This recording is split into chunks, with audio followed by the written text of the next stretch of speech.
ಸ್ನೇಹಿತರೆ, ಯಾರೆಲ್ಲ ಈ KEB ಲೈನ್‌ಮೆನ್ನು ಆಮೇಲೆ ಸ್ಟೇಷನ್ ಅಟೆಂಡರು ಯಾವಾಗ ಕಾಲ್ಫಾರ್ಮ್ ಆಗುತ್ತೆ ಅಂತ ಕೇಳ್ತಾ ಇದ್ರಿ, ಅವ್ರಿಗೆಲ್ಲ ಒಂದು ಗುಡ್ ನ್ಯೂಸ್ ಅಂತಲೇ ಹೇಳ್ಬೋದು. ಯಾಕಂದರೆ KPTCL ಮತ್ತು ಎಲ್ಲ ಎಸ್ಕಾಮ್ಗಳಿಂದ ಖಾಲಿ ಇರ್ತಕ್ಕಂಥ 1200 ಹುದ್ದೆಗಳನ್ನ ಭರ್ತಿ ಮಾಡೋಕ್ಕೆ ಅನುಮೋದನೆ ಸಿಕ್ಕಿದೆ ಈಗ.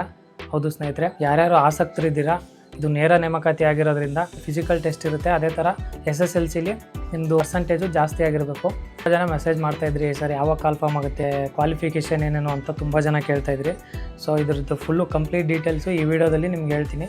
ಅದೇ ಥರ ನೀವು KPTCL ಮತ್ತು ಇದು ಎಸ್ಕಾಮ್ಗೆ ಎರಡಕ್ಕೂ ಕಾಲ್ಫಾರ್ಮ್ ಆಗಿರೋದ್ರಿಂದ KPTCL ಮತ್ತು ಎಸ್ಕಾಮ್ದು ಏನೇನು ಕೆಲಸ ಇರುತ್ತೆ ಅಪ್ಲೈ ಮಾಡಿದ್ರೆ ಅದರಲ್ಲಿ ಏನೇನು ಕೆಲಸ ಇರುತ್ತೆ ಅಂತ ಅದ್ರ ಬಗ್ಗೆ, ಆಮೇಲೆ KK ಮತ್ತು ನಾನ್ KKಗೆ ಎಷ್ಟೆಷ್ಟು ಪೋಸ್ಟುಗಳಿದೆ ಅನ್ನೋದ್ರ ಬಗ್ಗೆ ಕಂಪ್ಲೀಟ್ ಡೀಟೇಲ್ಸ್ ಈ ವಿಡಿಯೋದಲ್ಲಿ ಹೇಳ್ತೀನಿ. ಸ್ನೇಹಿತರೆ, ಮೊದಲನೇದಾಗಿ ಕ್ವಾಲಿಫಿಕೇಷನ್ ಬಗ್ಗೆ ಹೇಳೋದಾದರೆ SSLC ಆಗಿದ್ರೆ ಸಾಕು. ಇದು ನೇರ ನೇಮಕಾತಿ ಆಗಿರೋದ್ರಿಂದ ಇದರಲ್ಲಿ ನಿಮ್ಮದು ಪರ್ಸೆಂಟೇಜು ತುಂಬ ಮ್ಯಾಟ್ರ್ ಆಗುತ್ತೆ. ನಿಮ್ಮದು SSLCಲಿ ಎಷ್ಟು ಪರ್ಸೆಂಟೇಜ್ ಬಂದಿದೆ ಅನ್ನೋದು ಮ್ಯಾಟ್ರ್ ಆಗುತ್ತೆ.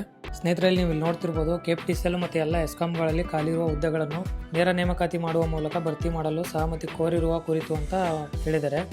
ಮಂಜೂರಾಗಿ ಖಾಲಿ ಇರೋಂಥ ಹುದ್ದೆಗಳನ್ನ ಈಗ ಭರ್ತಿ ಮಾಡ್ಕೋತೀವಿ ಅಂತ ಹೇಳಿದ್ದಾರೆ. ಸ್ನೇಹಿತರೆ, ಇಲ್ಲಿ ನೀವು ನೋಡ್ತಿರ್ಬೋದು, ಕಿರಿಯ ಪವರ್ಮ್ಯಾನ್ ಹಾಗೂ ಕಿರಿಯ ಸ್ಟೇಷನ್ ಪರಿಚಾರಕ ಅಂತ ಇದೆ. ಕಿರಿಯ ಪವರ್ಮ್ಯಾನು ಕಲ್ಯಾಣ ಕರ್ನಾಟಕಕ್ಕೆ ಎಷ್ಟು ಪೋಸ್ಟ್ ಇದೆಯಪ್ಪ ಅಂದರೆ 440 ಪೋಸ್ಟ್ ಇದೆ. ಅದೇ ಥರ ನಾನ್ ಕಲ್ಯಾಣ ಕರ್ನಾಟಕಕ್ಕೆ 560 ಪೋಸ್ಟ್ ಇದೆ. ಇನ್ನು ಕಿರಿಯ ಸ್ಟೇಷನ್ ಪರಿಚಾರ ಎಷ್ಟಿದೆಯಪ್ಪ ಅಂದರೆ ಕಲ್ಯಾಣ ಕರ್ನಾಟಕಕ್ಕೆ 24 ಇದೆ. ಆಮೇಲೆ ನಾನ್ ಕಲ್ಯಾಣ ಕರ್ನಾಟಕಕ್ಕೆ 176 ಇದೆ. ಸ್ನೇಹಿತರೆ, ನಾನು ಮೊದಲೇ ಹೇಳ್ದಂಗೆ ಇವೆರಡಕ್ಕೂ ಡಿಫ್ರೆನ್ಸ್ ಏನು, ಕಿರಿಯ ಪವರ್ಮ್ಯಾನ್ ಅಂದ್ರೇನು, ಕಿರಿಯ ಸ್ಟೇಷನ್ ಪರಿಚಾರಕ ಅಂದ್ರೇನು ಅಂತ.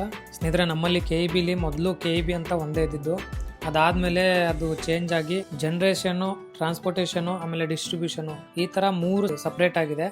ಜನ್ರೇಷನ್ನು KPC ಅವರು, ಆಮೇಲೆ ಬೇರೆ ಬೇರೆ ಕಡೆಯಿಂದ ಜನ್ರೇಷನ್ ಆಗುತ್ತೆ. ಅದೇ ಥರ ಟ್ರಾನ್ಸ್ಪೋರ್ಟೇಷನು KPTCL ಅವ್ರು ಮಾಡ್ತಾರೆ. ಇನ್ನು ನೆಕ್ಸ್ಟು ಅಲ್ಲಿಂದ ಟ್ರಾನ್ಸ್ಪೋರ್ಟೇಷನ್ ಆಗಿರೋಂಥ ವಿದ್ಯುತ್ತು ಡಿಸ್ಟ್ರಿಬ್ಯೂಷನ್ ಮಾಡೋದು ಎಸ್ಕಾಮ್ ಅವ್ರು ಮಾಡ್ತಾರೆ. ಸೊ ಈಗ ಕಿರಿಯ ಪವರ್ಮ್ಯಾನ್ಗಳು ಅಂದರೆ ಎಸ್ಕಾಮ್ಗಳಲ್ಲಿ ಇರ್ತಾರೆ. ಈಗ ನಮ್ಮ ಕರ್ನಾಟಕದಲ್ಲಿ 5 ಎಸ್ಕಾಮ್ ಕಂಪನಿಗಳಿದೆ: ಎಸ್ಕಾಮ್, ಬೆಸ್ಕಾಮ್, ಚೆಸ್ಕಾಮ್, ಮೆಸ್ಕಾಮ್, ಜೆಸ್ಕಾಮ್ ಅಂತ. ಕಿರಿಯ ಪವರ್ಮ್ಯಾನ್ಗಳು ಅಂದರೆ ಈ ಎಸ್ಕಾಮ್ಗಳಲ್ಲಿ ಕೆಲಸ ಮಾಡ್ತಾರೆ. ಸ್ನೇಹಿತರೆ, ಇವ್ರದ್ದು ಕೆಲಸ ಬಂದು ಏನಂದ್ರೆ, ಈಗ ನೀವು ನೋಡಿರ್ಬೋದು, ನಿಮ್ಮ ಮನೆಗಳಿಗೆ ಕರೆಂಟ್ ಬಿಲ್ ಕೊಡೋರು ಬರ್ತಾ ಇರ್ತಾರೆ, ಆಮೇಲೆ ನಿಮ್ಮ ಮನೆ ಮುಂದೆ ಲೈನ್ ಸರಿ ಮಾಡೋರು ಬರ್ತಾ ಇರ್ತಾರೆ. ಅವರೆಲ್ಲ ಎಸ್ಕಾಮ್ ಸಿಬ್ಬಂದಿಗಳಾಗಿರ್ತಾರೆ ಸ್ನೇಹಿತರೆ. ಯಾಕಂದ್ರೆ ಅವರು ಎಸ್ಕಾಮ್ ಅಂಡರ್ ಅಲ್ಲೇ ಕೆಲಸ ಮಾಡ್ತಾ ಇರ್ತಾರೆ. ಆಮೇಲೆ ಎಸ್ಕಾಮ್ಗಳಿಗೆ ಅದರದೇ ಆದಂತ ವ್ಯಾಪ್ತಿಗಳಿದೆ, ಅದರದೇ ಆದಂತ ಲಿಮಿಟ್ಸ್ ಇದೆ ಸ್ನೇಹಿತರೆ. ಅಲ್ಲಿ ಬರೋ ಜಿಲ್ಲೆಗಳಿಗೆ ಮಾತ್ರ ಸೀಮಿತವಾಗಿರುತ್ತೆ ಸ್ನೇಹಿತರೆ. ಆದ್ರೆ KPTCL ಆ ಥರ ಅಲ್ಲ, ನಿಮ್ ಆಲ್ ಓವರ್ ಕರ್ನಾಟಕ ಎಲ್ಲಿ ಬೇಕಾದ್ರೂ ಹಾಕ್ಬೋದು. ಇನ್ನು ಕಿರಿಯ ಸ್ಟೇಷನ್ ಪರಿಚಾರಕರದು ಕೆಲಸ ಏನಿರುತ್ತಪ್ಪ ಅಂದ್ರೆ, ಅಲ್ಲಿ ಆ ಡೆಸಿಗ್ನೇಷನ್ ಹೆಸರಲ್ಲೇ ಹೇಳ್ದಂಗೆ ಸ್ಟೇಷನ್ ಅಂತ ಇದೆ. ಸ್ಟೇಷನ್ ಅಂದ್ರೆ ನಮ್ದು ಸಬ್ ಸ್ಟೇಷನ್ ಇರುತ್ತೆ ಸ್ನೇಹಿತರೆ, ಅಲ್ಲಿ ಅವ್ರದ್ದು ಕೆಲಸ ಇರುತ್ತೆ. ಅಲ್ಲಿ ಇಲ್ಲ ಅಂದ್ರೆ ಅವ್ರದ್ದು KPTCL ಆಫೀಸ್ಗಳಲ್ಲಿ. ಇಲ್ಲಿ ಕೆಲಸ ಮಾಡೋರ್ದು ಅಂದ್ರೆ ಕಿರಿಯ ಸ್ಟೇಷನ್ ಪರಿಚಾರಕರದು ಜಾಸ್ತಿ ಪಬ್ಲಿಕ್ ಇಂಟರಾಕ್ಷನ್ ಇರಲ್ಲ, ಪಬ್ಲಿಕ್ ಜೊತೆ